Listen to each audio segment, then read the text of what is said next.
In 1720, some of the smartest people in Britain lost their fortunes.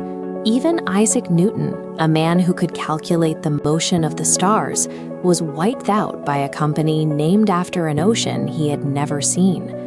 Usually, total financial ruin on a national scale is the result of war or famine. Here, the destruction came from sheer human belief. It sounds ridiculous today, but people were desperate to get in on what felt like a rare opportunity. That desperation fueled the South Sea Bubble, the original blueprint for a stock market crash. Studying this 300-year-old disaster explains exactly why our brains continually trick us into making the exact same financial mistakes today. To understand how this happened, we have to look at the macroeconomic reality of early 18th century Britain. The empire was expanding rapidly, but it was drowning in debt after years of expensive wars with Spain and France. The British government owed a massive amount of money to its citizens, and it had no clear way to pay them back. Enter the South Sea Company. They pitched a bureaucratic solution. The company would assume the government's national debt.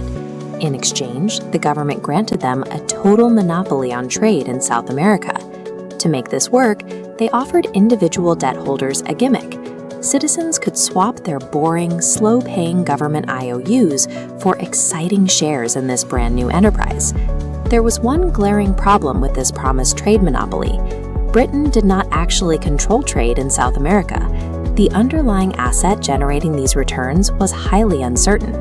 By attempting to clear up a dry national debt crisis on paper, the government built a financial machine perfectly designed to ignite a nationwide fever. The South Sea Company's true product was never physical trade. They were selling the psychological promise of future riches. As the public bought into the dream of Spanish colonial trade, the stock price began to rise. Slowly at first, and then explosively. A rapid behavioral shift took over London society. Ordinary citizens, merchants, doctors, and clerks began pouring their life savings into these shares. They didn't understand the business. They just saw their neighbors getting rich on paper and refused to miss out.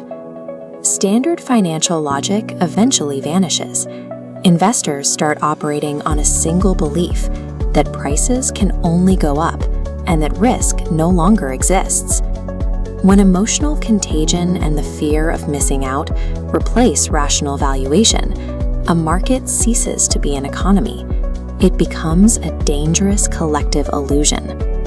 By 1720, that illusion had turned into a wildfire of speculation. Money was completely untethered from real-world value. Dozens of ridiculous spin-off companies appeared daily to capitalize on the frenzy. People eagerly threw their money at ventures promising to turn mercury into gold or to build perpetual motion machines. This chart illustrates the massive mathematical disconnect at the center of the frenzy. At the bottom, a flat, dull line represents the South Sea Company's actual minimal profits.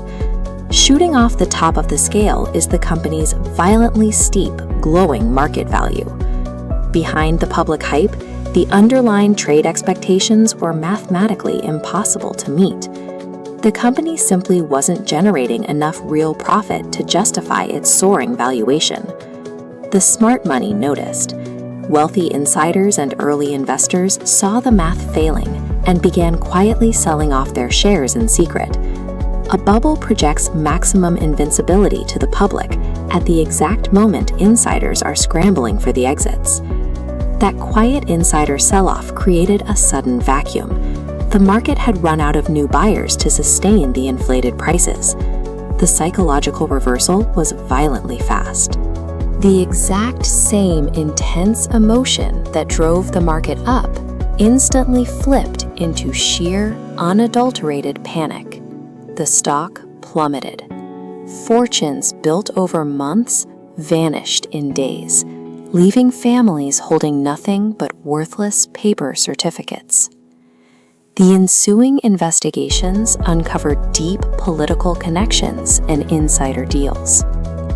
The crash wiped out personal wealth, and the resulting outrage destroyed public trust in the entire British financial system.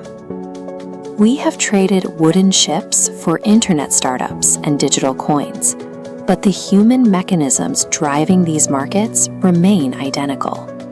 Every financial cycle is dictated by 4 eternal emotions: hope, fear, greed, and regret.